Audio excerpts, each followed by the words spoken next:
আওয়ামী লীগ সরকারের পতনের পর দেশের ক্যাম্পাসগুলোতে যেখানে সহাবস্থানের প্রত্যাশা ছিল, সেখানে এখন যোগ হয়েছে নতুন অস্থিরতা। গত কয়েকদিনে বরিশাল বিশ্ববিদ্যালয়, ঢাকা বিশ্ববিদ্যালয় এবং ঢাকা সরকারি আলিয়া মাদ্রাসা সহ অন্তত ৫টি শিক্ষা প্রতিষ্ঠানে মুখোমুখি অবস্থান নিয়েছে ছাত্রদল ও ছাত্র শিবির। একের পর এক হামলা ও সংঘাতের ঘটনায় চরম আতঙ্ক ও নিরাপত্তাহীনতায় দিন কাটাচ্ছেন সাধারণ শিক্ষার্থীরা। দুই সংগঠনের বিরোধের মূল কেন্দ্রে রয়েছে ক্যাম্পাসের নিয়ন্ত্রণ। ২০২৪ সালের জুলাইয়ে কোটা আন্দোলনের সময় হলগুলো ছাত্রলীগ মুক্ত হলে ছদ্মবেশে থাকা শিবিরের কর্মীরা দ্রুতই আবাসিক হলগুলোর নিয়ন্ত্রণ নিজেদের হাতে নেয়।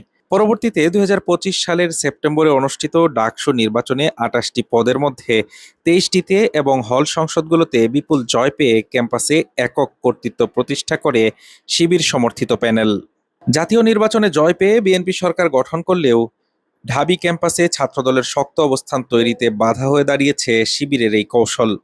ছাত্রদলের অভিযোগ, প্রকাশ্যে বড় শোডাউন না দিলেও বিপুল অর্থায়ন, পাঠচক্র এবং বিভিন্ন সামাজিক সাংস্কৃতিক সংগঠন ও ক্লাবে নিজেদের আসল পরিচয় লুকিয়ে প্রভাব বিস্তার করছে শিবির।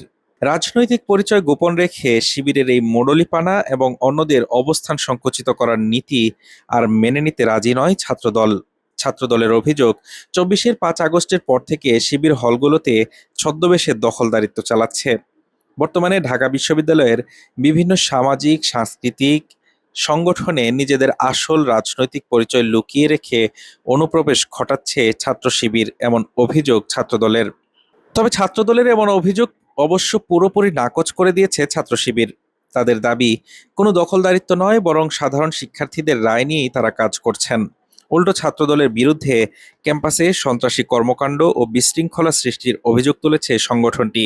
ছাত্র শিবির বলছে, ছাত্রদল ক্যাম্পাসে ছাত্র রাজনীতির পরিবর্তে সন্ত্রাসী কার্যক্রম চালাচ্ছে। চাঁদাবাজি, হল দখল, প্রতিপক্ষের উপর হামলা করে রক্তাক্ত করা থেকে শুরু করে তাদের সামগ্রিক কার্যক্রম পেশাশক্তি নির্ভর। ছাত্রলীগের সব কাজ সর্বোচ্চ আন্তরিকতার সঙ্গে ছাত্রদল এই দেশে ফিরিয়ে আনার চেষ্টা করছে বলে শিবিরের অভিযোগ।